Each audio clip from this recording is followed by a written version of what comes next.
Entonces, según las guías de la NCCN, independientemente del estadio clínico, si es 1 a 2B, los estudios adicionales solo se deben de pedir si existen signos o síntomas específicamente, y las guías son poco específicas en mencionar qué, pero mencionan al menos estos 3 estudios: gamografía, TAC de tórax y TAC abdominal. Específicamente para el estadio 3, estudios de rutina, se encuentra la gamografía, la tomografía, resonancia y 2 PET-CTs que son a través de 2 radiotrazadores, el FDG y el fluoruro de sodio. Y cuando es un estadio 4, los estudios de rutina y complementar acorde a la clínica. Acorde a la clínica, si existen afectaciones del sistema nervioso central a través de resonancia magnética, PET-CT o gamografía en caso de metástasis en 1 o 2 más sitios, e inclusive grafías en caso de que exista o no clínica en algún hueso específicamente focal. Estos son los distintos métodos que vamos a identificar, vamos a ver en esta plática. También existen se confunden en algunas circunstancias específicamente de cuándo pedirlo y no. Especialmente para enfermedad metastásica, la estratificación tumoral es para extensión local de la enfermedad, como ustedes ya saben, y la extensión de la diseminación linfática y hematógena, principalmente estos 2 sitios, y nunca olvidar que existe también la de forma directa a través de la pared external y torácica. Los sitios de metástasis más frecuentes son hueso, pulmón e hígado. Estos son los 3 puntos que vamos a ver en esta exposición, y vamos a ver también cerebro, tórax y abdomen. En la enfermedad metastásica ósea, es el sitio más frecuentemente de metástasis, es la vía de diseminación a través de vía hematógena o directa. Su mayor afectación es esqueleto axial, como ustedes saben, y la distribución puede ser tanto focal como difusa a través de todo el esqueleto axial. El aspecto radiológico aquí es muy importante. La variabilidad que existe a través del cáncer de mama pues es bastante, puede ser tanto blástico, lítico o inclusive mixto. Esto se refiere en cuanto al comportamiento morfológico que como radiólogos podemos observar, ya sea una imagen lítica que inclusive alcanza a hacer reacción perióstica, ya sean múltiples imágenes difusas, blásticas o inclusive de forma lítica y blástica a nivel de toda la columna, que es lo que generalmente podemos ver en estadios ya avanzados. Del 30 al 85% desarrollará metástasis óseas durante la enfermedad. Esto es muy importante y por lo tanto lo comprende las guías y especifica que el gamagrama óseo es el primer método a elegir. Entre el 20% va a ser hasta el 50% sintomáticas, depende de la grafía. Casi siempre recuerden que estas grafías son en pacientes que son realizadas en estudios multicéntricos de Estados Unidos, de Europa, en donde generalmente las pacientes tienen estadios clínicos menos avanzadas que en México. Y los sitios más frecuentes son columna, pelvis y costillas. No por eso recuerden que el cáncer de pulmón y el cáncer de mama son los 2 tumores primarios que más frecuentemente dan más adelante de los codos y por debajo de las rodillas. Aquí podemos ver cómo una resonancia magnética en distintas secuencias nos proporcionan distinta información para poder ver cómo existe enfermedad de tipo granulomatosa con un comportamiento difuso que es difícil de determinar. Y podemos ver también una parte focal que si tuviéramos solamente el puro gamagrama óseo podríamos pensar que es una sacroileitis, y esto nos proporciona muchísimo más comportamiento para poder determinar si es una metástasis o no. Aquí está la tomografía de este mismo paciente. Recuerden que la afectación depende del estadio clínico, es lo más importante, es la variable más importante para identificar qué tan frecuente va a ser que encontremos enfermedad metastásica en nuestros pacientes. Las recomendaciones: enfermedad avanzada por arriba de 2B debemos de solicitar para observar enfermedad metastásica ósea. La justificación clínica, siempre y cuando el paciente tenga clínica a nivel de un hueso, aunque sea por delante del codo, aunque sea por debajo de la rodilla. Como estudio basal, que en esta exposición no es el tema como tal, pero recuerden que independientemente que el paciente no tuviera metástasis, hay bastantes estudios donde están recomendados que se utilice como estudio basal un gamagrama para que si después el paciente tiene dolor óseo o en un sitio tiene alguna molestia y se quiere descartar fácilmente que sea una metástasis o una fractura, por ejemplo, por compresión, este sería un estudio ideal. Y la estrategia más efectiva es un uso combinado de diferentes modalidades de imagen, que es lo que vamos a ver en esta exposición para que comprendan. Esta es una tomografía, es un buen caso de cómo la paciente se quejaba de dolor frecuente, cefalea, se le hace una tomografía y se ve cómo tiene múltiples metástasis únicamente de forma difusa a nivel de todo el cráneo. Este es un algoritmo fácilmente para la detección de metástasis óseas, en donde se comprende que el primer estudio de elección va a ser el gamagrama óseo. Es el más barato, el más fácil de realizar, es el que más nos va a proporcionar detalles.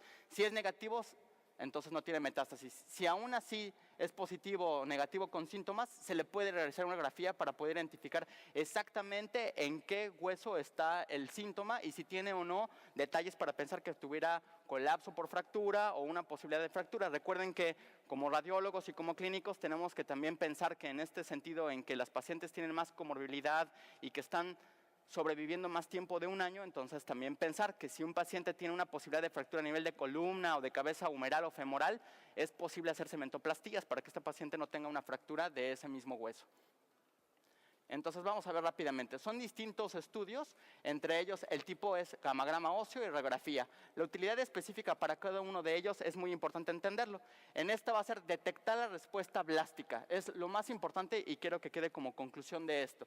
Es lo que más vamos a poder detectar a través de un gammagrama óseo. Vamos a poder visualizar todo el esqueleto como principal ventaja, pero recuerden que cuando ustedes están leyendo los estudios de acuerdo a la sensibilidad y especificidad, hay algo muy importante que, al menos de que se metan bien a las especificaciones de lo que menciona el estudio, les va a mencionar que se hizo o no a través de un gammagrama únicamente o un gammagrama con SPECT.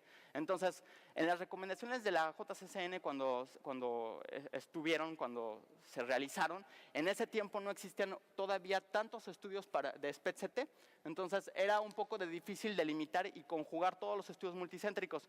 Hoy en día existen más estudios SPECT, inclusive en muchos hospitales multicéntricos aquí de oncología existe el SPECT y eso posibilita que tenga una muchísimo más sensibilidad y especificidad, inclusive una sensibilidad por arriba del 95% en muchos de los estudios. Entonces, esto es un parteaguas para que ustedes logren identificar que no es lo mismo el gammagrama que el SPECT. Las desventajas. La desventaja principal de todo esto es que pueden ser, si en su caso son metástasis únicamente líticas, no se van a observar a través del gammagrama óseo. Entonces, ¿cuáles van a ser los principales falsos negativos? Que exista probablemente una fractura, que la metástasis sea vascular y por lo tanto que dé positiva. Por lo tanto, es muy sensible, pero no alcanza el 100% de especificidad a menos de que se realice junto con el SPECT, lo cual pues deberían de identificar si en su hospital o en donde lo mandan a sus pacientes es SPECT o solamente gammagrafía ósea. Y la radiografía pues es muy difícil porque solamente ayuda a evaluar localizaciones únicamente sintomáticas. Recuerden que es bastante radiación si se hace todo el cuerpo y tiene una baja sensibilidad. ¿Por qué? Porque se tendrá que hacer todos los huesos y al menos 2 proyecciones para poder delimitar si es una fractura o si es algún otro falso negativo. Lo principal es que si ustedes están ya localizando como ventaja en el gammagrama óseo alguna actividad focal, la grafía les va a ayudar a delimitar si es o no una fractura o si es una lesión únicamente lítico-blástica. En cuanto a la resonancia magnética, esto es quizás lo más importante, y la tomografía. Puesto que raramente llegamos hasta este punto, pero ¿cuál es la utilidad de cada uno de ellos? En cuanto a la tomografía, proporcionar morfología, apoyar el diagnóstico diferencial y lo más importante, la guía de biopsias. Recuerden que hoy en día es muchísimo más barato, inclusive en muchos centros, hacer una biopsia guiada por tomografía o ultrasonido que inclusive una resección quirúrgica, tanto para comorbilidad como inclusive para poder determinar la variabilidad histopatológica. En cuanto a las ventajas principales de la tomografía, la sensibilidad puede alcanzar inclusive hasta el 100%, pero va a ser más específico y sensible cuando se detecta junto con las blásticas. La desventaja principal para la tomografía es que es inapropiada para arrastrar todo el cuerpo, puesto que se tiene que hacer tomografía de todo el cuerpo. Y la segunda es que su falso negativo más importante es que si existe únicamente infiltración medular, por tomografía no lo vamos a observar. Y el método más conveniente para poder delimitar si existe infiltración únicamente a nivel de la médula ósea de cualquier estructura ósea, incluyendo la columna vertebral, pues va a ser la resonancia magnética, que es la principal utilidad. Desventajas de la resonancia magnética es que difícilmente se puede hacer resonancia magnética de todo el cuerpo completo. El neuroeje es bastante caro, inclusive más o menos se va en costos con un PET-CT y por lo tanto es la desventaja principal. Y aparte de todo, tiene que usarse en la mayoría de los casos también contraste, lo cual el paciente puede ser alérgico y algunas otras circunstancias que incluyen, por ejemplo, que tenga marcapasos o alguna otra comorbilidad que no permita que el paciente pueda estar los 30 minutos dentro de la resonancia. Aquí podemos ver varios ejemplos de las metástasis, cómo pueden ser líticas con un nicho escleroso, cómo puede ser lítico con un nicho blástico, difuso, mal delimitado, y cómo por tomografía a veces es tan mal delimitado a través del esternón que se tiene que solicitar una biopsia guiada por tomografía. En este caso es una radiografía, como vemos, Es una lesión lítica que a través del tiempo pues, se alcanzó a delimitar muchísimo mayor. En la resonancia magnética que vemos una tomografía y una resonancia, vean lo importante que es. Lo que principal ventaja de la resonancia que nos permite delimitar es si existe o no una infiltración a los tejidos blandos adyacentes y si existe o no a nivel de la médula ósea. Aquí vemos un PET-CT en donde nos proporciona específicamente la delimitación entre si existe una infiltración ya sea hematógena por vía directa a nivel, por ejemplo, del esternón o de un arco costal adyacente. En cuanto al PET-CT, hay varios radiotrazadores y como imagenólogos inclusive es un poco complicado porque es una subespecialidad como tal, el PET-CT solamente lo vemos los oncólogos y los que nos dedicamos a PET-CT, y algo importante de delimitar es que el 80% de los PET-CT se hace a través de FDG, pero existen al menos otros 2 radiotrazadores en México, inclusive en la UNAM, en el PET-CT por ejemplo de hospitales privados, en donde se pueden solicitar como tal, pero lo importante sería que alcanzaran a delimitar cuál es su utilidad como tal. Entonces, el primero y el más importante es el PET-CT por FDG.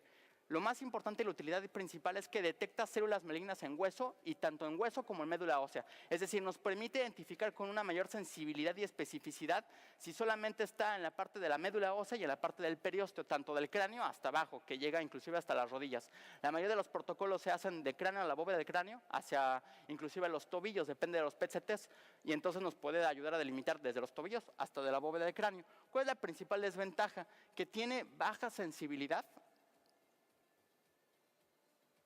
Tiene baja sensibilidad para detectar metástasis blásticas. Si solamente por malas circunstancias o por distintos estirpes el paciente con cáncer de mama únicamente tuviera 1 o 2 metástasis blásticas y aparte de todo tuviera menos del 20% de la destrucción ósea y solamente fuera de la médula, sería una posibilidad de que fuera un falso negativo. Falsos positivos son todos aquellos que producen fibrosis, inflamación o que haya acabado de recibir radioterapia o quimioterapia, lo cual son bastantes. Entonces, si quitaran todos estos, pues se dan cuenta que el PET-CT tiene específicamente para ciertas circunstancias. Y cuando se realiza con fluoruro de sodio, es un nuevo radiotrazador que está obviamente con la mayoría de los hospitales privados, también lo tiene el PET-CT del UNAM, y lo que refleja es el aumento del flujo sanguíneo y la remodelación ósea. Es decir, alcanza una sensibilidad y especificidad hasta del 97%.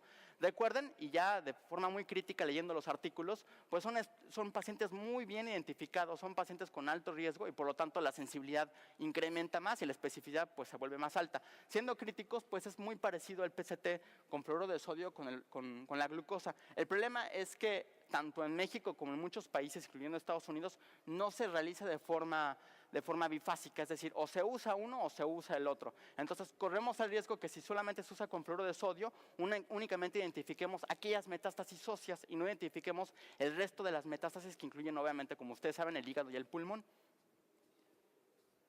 Aquí pueden ver la diferencia entre la tomografía, cómo se ven múltiples lesiones blásticas a nivel de la columna vertebral, las lesiones líticas por FDG, que son todas estas áreas de hipercaptación, y el PET-CT con fluoruro de sodio, que es más sensible tanto para líticas y blásticas.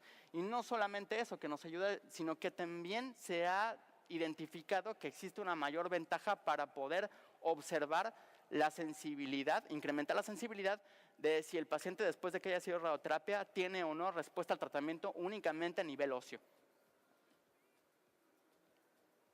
Como conclusiones para metástasis óseas, el gamagrama óseo es el estudio de rutina con mayor sensibilidad, como ya lo mencionamos, para las blásticas o las mixtas que tengan también blástico. La grafía posee alta especificidad únicamente y es útil para confirmar todos aquellos hallazgos que son indeterminados o inespecíficos del gamagrama. La tomografía detecta la lisis cortical principalmente, tiene mayor sensibilidad para las blásticas y es para guía de biopsias. Y la resonancia magnética es efectiva en lesiones medulares y especialmente para extensión a tejidos adyacentes, es decir, médula ósea, leptomeninges y también incluye tejidos blandos subcutáneos y profundos y musculares. Y el PET-CT, inicialmente el FDG, ayuda a caracterizar lesiones y es mayor sensible para las líticas. Entonces, como ustedes pueden ver, pues depende de 2 cosas que el paciente se le pueden hacer varios o únicamente 2 o 3 estudios. 1, que obviamente tengan los recursos materiales para poder realizarse. 2, que obviamente tenga o ustedes estén sospechando enfermedad metastásica en varios sitios. Pero como pueden ver, las guías pues son bastante congruentes en iniciar con el gamagrama óseo y después especificar grafía radiografía para aquellos huesos que ustedes están indeterminados o de sospecha. Esto se los dejo como reflexión, es la sensibilidad y especificidad a través de varias modalidades, especialmente, por ejemplo, para que vean para el hueso.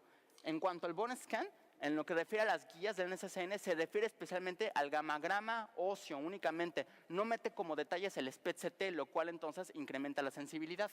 Y en cuanto al PET-CT, ya sea por PET normal o PET conjugado con PET-CT, algo que debemos aclarar es que en México hay pocos PETs. Casi todos los PETs vienen fusionados con el PET-CT, por lo tanto, cuando ustedes lean la bibliografía acerca del PET, pues no es algo que se utilice tanto en México. Lo que nosotros tenemos en México es PET-CT. En cuanto al PETs, donde se empieza a utilizar el fluoruro de sodio, pues como les mencionaba, apenas está en investigación en México, hay un protocolo de 2 años en el INCAN, y en otros hospitales pues inclusive ni siquiera conocen como tal el retrotrasador, por lo cual es difícil como recursos materiales producirlo y aprovecharlo. Vamos con la siguiente, que es la enfermedad metastásica pulmonar.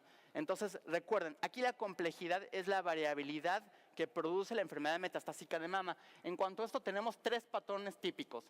El nodular pulmonar, que son múltiples hematógenos, generalmente mayores de 1 centímetro, de tejidos blandos, redondeados, bien delimitados, y pues ese es muy fácil de ver.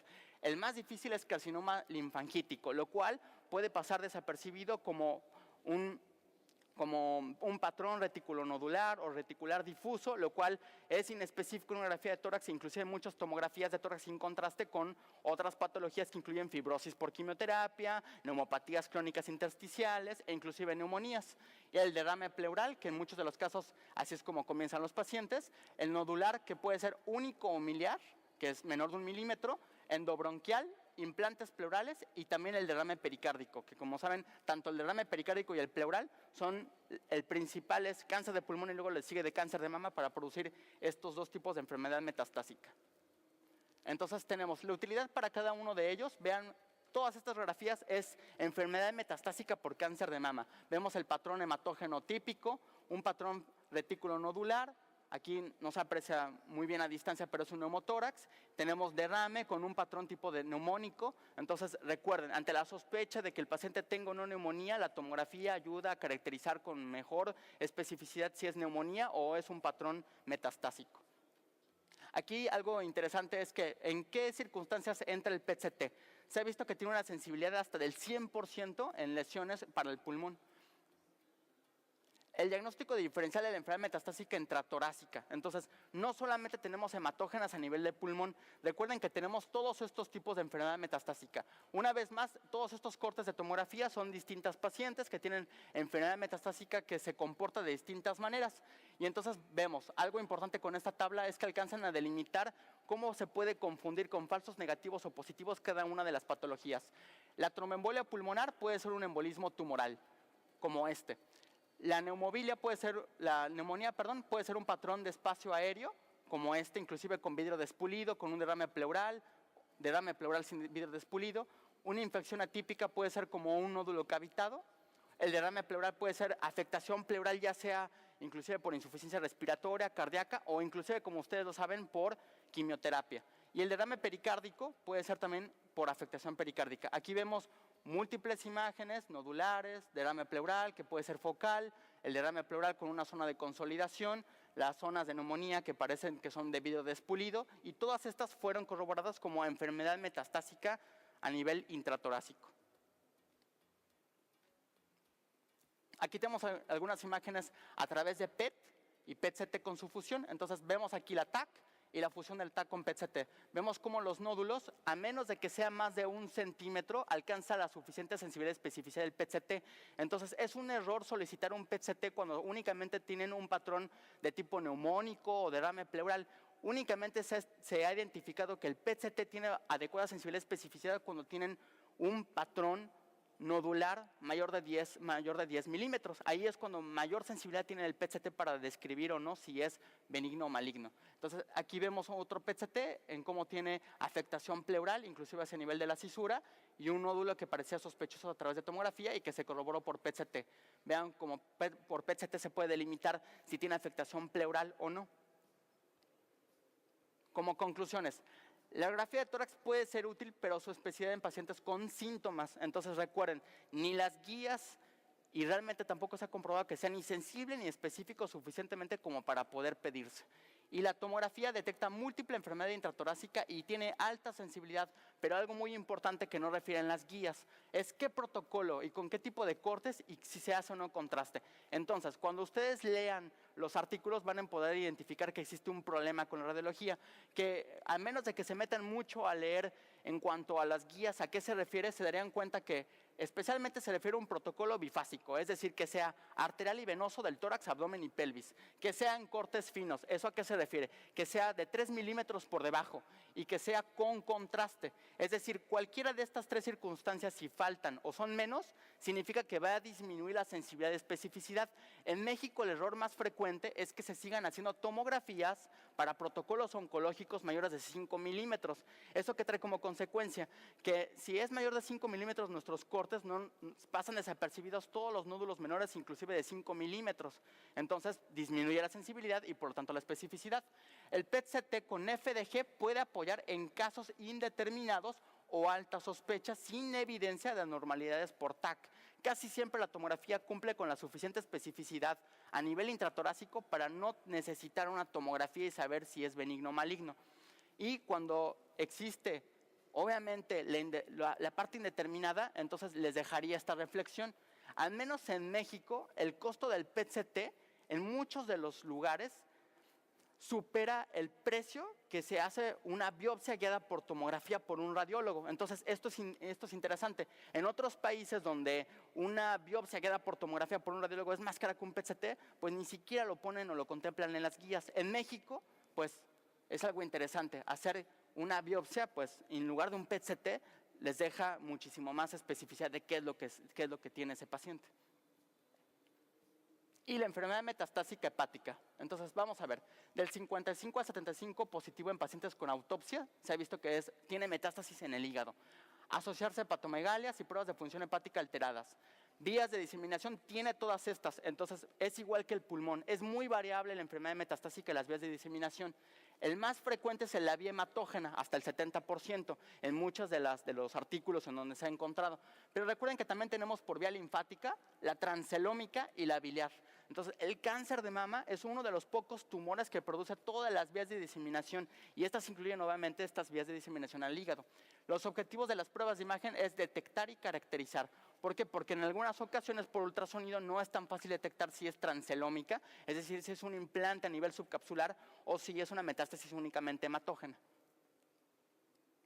Entonces, ¿qué podemos solicitar? Ultrasonido, TAC, PET-CT y resonancia. Sin embargo, deben de recordar que las guías en ninguna parte está referida al ultrasonido como tal. Eso es algo que nosotros hemos estado observando inclusive en nuestro hospital. ¿Por qué? Porque a la falta del recurso humano de que la tomografía quede a largo plazo, se solicita ultrasonido para poder descartar cuando las pruebas de función hepática son alteradas, es decir, buscar únicamente la vía hematógena de diseminación. Cuando no lo tenemos, pues entonces podremos identificar algunas otras enfermedades metastásicas. Aquí algo importante únicamente es que logren identificar que la tomografía es para confirmar lesiones tumorales, para la guía de biopsias y alcanza una sensibilidad inclusive del 92 y especificidad del 96.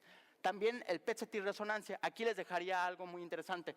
La resonancia en casi ningún hospital se solicita como tal para poder identificar o caracterizar una lesión hepática. ¿Por qué? Porque la tomografía tiene una suficiente sensibilidad y especificidad y porque se pueden biopsiar las lesiones que sean indeterminadas y es más barato que una resonancia magnética con contraste. Aquí vemos cómo con múltiples fases podemos identificar la enfermedad metastásica y entonces reproducirlo. Aquí entonces les doy un tip y es un detalle muy importante que las guías no tampoco especifican como tal. Igual que la tomografía de tórax, entonces ha demostrado que la sensibilidad y especificidad que les colocan en los artículos únicamente se demuestra cuando se hacen tomografías al menos con 2 fases, es decir, que se haga al menos en fase arterial, como en esta, que se ve bien la metástasis porque es hipervascular, es decir, desde la fase arterial temprana se puede ver el múltiple realce que hay en esas lesiones, o en la fase portal, que ya se alcanza a delimitar mejor el patrón del hígado adyacente que está sano, y la lesión que es hipovascular se alcanza a delimitar mejor las características. Entonces, al menos de que tuviera 2 fases, que sea arterial, portal o portal y venoso, se puede caracterizar adecuadamente esas lesiones. ¿Cuáles son todos los falsos positivos y negativos? El principal, pues van a ser los adenomas y los hemangiomas. y los quistes que están complicados. Ante esas circunstancias, entonces sigue el siguiente estudio, que es ya sea PET-CT o corroborarlo por un ultrasonido. Aquí vemos con un PET-CT cómo se ven lesiones, pueden ser focales, múltiples lesiones que obviamente no son indeterminadas, pero al realizarse PET-CT pues se demuestran con mayor, se confirman, obviamente la enfermedad metastásica. Vemos el PET, la fusión con el PET-CT y todas estas lesiones que son hipercaptantes. Entonces, para la enfermedad metastásica hepática, conclusiones. El ultrasonido es sensible, pero únicamente con metástasis por arriba de 2 centímetros. Y algo muy importante, que es poco específico. Es poco específico porque el tumor más frecuentemente que pasa desapercibido, más bien que se confunde con enfermedad metastásica, es el hemangioma. Al verse hipervascular, al verse ecogénico, se ve igual que la enfermedad metastásica, no solamente del cáncer de mama, sino del cáncer renal, del melanoma o de inclusive comportamientos inespecíficos, por ejemplo, de otros tipos de enfermedad metastásica. Y la tomografía posee adecuada sensibilidad y especificidad cuando se realiza con cortes finos, con contraste y multifase. Entonces, nuevamente, igual que la tomografía de tórax, solo cuando se hacen cortes finos por debajo de 3 milímetros con contraste y en por lo menos 2 fases se alcanza la absoluta sensibilidad y especificidad que mencionan en la mayoría de los artículos. Y la resonancia magnética es útil en casos indeterminados o de sospecha con tomografía inespecífica. ¿Por qué? Porque no se haya realizado con los adecuados cortes, o porque no se haya podido colocar contraste, o por otras especificaciones. El PET-CT no está indicado para únicamente valorar las probables metástasis hepáticas. No es un estudio que haya sido corroborado para poder caracterizar las lesiones. ¿Por qué? Porque los hemangiomas y los adenomas también pueden tener un valor inespecífico de sub, que es el valor que se refiere al PET-CT. Las resonancias magnéticas, que como les menciono muy pocas veces está delimitado, se han estado haciendo algunos estudios para utilizarse medios de contraste específicos que únicamente van al hígado sano, y entonces así se puede corroborar solamente 2 tipos de lesiones, o enfermedad metastásica o hepatocarcinoma. El resto pues no es inespecífico. Y la enfermedad metastásica cerebral. Primarios más frecuentes son de pulmón y mama, recordarlo. La afectación más frecuente son en lóbulos cerebrales, pero también pueden tener otros tipos de patrones: meninquio, coroideo, duromadre, ósea y tejidos blandos. Y recuerden que hay otras inespecíficas, puede ser inclusive la hipófisis o el globo ocular. CT, resonancia y PET-CT son los estudios que pueden solicitar para poder confirmar o no. La tomografía es para confirmar lesiones tumorales. La ventaja principal es que es más fácilmente accesible que la resonancia, tiene una detección para la afectación ósea, y el problema es que tiene artefacto con las estructuras óseas, es decir, aquellas lesiones que estén muy adyacentes a las estructuras óseas, pues van a poder pasar desapercibidas aún con contraste por tomografía. Y para eso es la principal ventaja de la resonancia magnética, que como aquí lo vemos puede detectar inclusive 50% más lesiones que la tomografía, e inclusive por debajo de 5 milímetros. El problema es que es poco accesible, es más cara, se tiene que usar contraste, y algo importante es que puede tener metástasis durales de meningioma o carcinomatosis, que serían los falsos positivos a través de este método de estudio. Y el PET-CT, algo difícil, es que el PET-CT no se ha demostrado que funcione ni sensible ni específico para enfermedad metastásica a nivel de los lóbulos cerebrales, puesto que ahí también hay concentración del FDG por las vías fisiológicas normales, y por lo tanto puede pasar desapercibido. Aquí les coloco un ejemplo en el cual se ve adecuadamente, puesto que era un tumor inclusive hasta mayor de 2 centímetros, pero cuando son tumores menor de 3 centímetros, tienen un bajo sub y están a nivel de la corteza cerebral o muy adyacente a las estructuras óseas, a través de PET-CT se puede confundir. Conclusiones para enfermedad metastásica cerebral. La TAC es el estudio más accesible y permite detección adecuada para afectación intraaxial cuando se realiza con cortes finos y con contraste, nuevamente, con cortes finos y con contraste. Tiene mayor sensibilidad para afectación ósea que la resonancia. Es lo único que le gana a la resonancia, para afectación ósea. Y la resonancia es útil en casos indeterminados o de alta sospecha con tomografía inespecífica. El PET-CT no está indicado tampoco para únicamente valorar las metástasis cerebrales. Todos estos son otros sitios inespecíficos que, independientemente de lo que ustedes tengan como clínica, se puede solicitar, y que difícilmente lo tienen a la mano, pero deben de saber que se puede pedir. Por ejemplo, ultrasonido de ojo para ver si hay afectación metastásica a nivel de la coroides, resonancia magnética para ver si hay a nivel de la hipófisis, la tomografía es útil para poder identificar a nivel de tejidos blandos, la tomografía y la resonancia se puede observar también tumores dentro de la aurícula o de los ventrículos, o inclusive en este caso era de la vena cava superior. Se puede delimitar bien por tomografía y resonancia para el corazón, metástasis a nivel del vaso, inclusive sin contraste, metástasis o implantes a nivel de tejidos blandos, y como saben, el ultrasonido y tomografía para metástasis de la vesícula biliar. Entonces, recordar, es muy variable las metástasis, el comportamiento del cáncer de mama, y por lo tanto puede dar a cualquier sitio prácticamente. ¿Cuáles son los avances los avances que existen en la imagen que ustedes podrían reconocer? Existe ahora el TAC por perfusión, en el cual se coloca contraste, se puede delimitar en qué velocidad entra, muy parecido a la resonancia magnética para la mama, se hacen curvas, estas curvas se colocan con colores y se puede delimitar en dónde existe mayor perfusión. Existen algunos logaritmos para ver inclusive estructuras óseas, donde se pueden delimitar para metástasis específicamente blásticas. Y algo que está en boga en otros países, inclusive aquí en nuestro país solamente hay en 2 hospitales, y en muy pocos lados hace, más que en algunos privados y es bastante caro, es la resonancia magnética con secuencias de ADC. Esta es una secuencia de ADC, se hace cuerpo completo, es muy parecido a un PET-CT, no es necesario el contraste, es altamente sensible, inclusive alcanza el 95%, el problema es que es muy poco específico, inclusive llega por debajo del 80%, es decir, ayuda a detectar como el gamagrama óseo, pero es poco específico para poder saber si es enfermedad metastásica o no. Y el PET-CT, que el último radiotrazador que está en México en investigación, pero en Europa y en otros países, pues ya se sabe que sí está confirmado sus ventajas, es el PET-CT a través de radiotrazadores, por ejemplo, con el estradiol. Todos estos son radiotrazadores, especialmente para entonces cáncer de mama está el FDG, el fluoruro de sodio y este que está en investigación en nuestro país, que es el estradiol, que en el INCAN se está realizando un protocolo a través del estradiol, y pueden ver, aquí específicamente serían únicamente en pacientes de cáncer de mama que ya está biopsiado y que está resecado en algunas ocasiones y que está bien delimitado que tiene receptores para estrógeno positivo, y entonces el retrasador únicamente va hacia aquellas metástasis que tengan el receptor de estrógeno. Entonces, esto es como el futuro, quizás esto es lo que suceda a corto o mediano plazo. El problema es que en México los recursos, como saben, es importante, y por lo tanto seguiremos teniendo a la mano tomografía, resonancia en algunas ocasiones, y hacer uso a veces de ultrasonido y rayos X cuando no tenemos el resto de las ventajas de los otros procedimientos que son más caros. Listo, eso sería todo.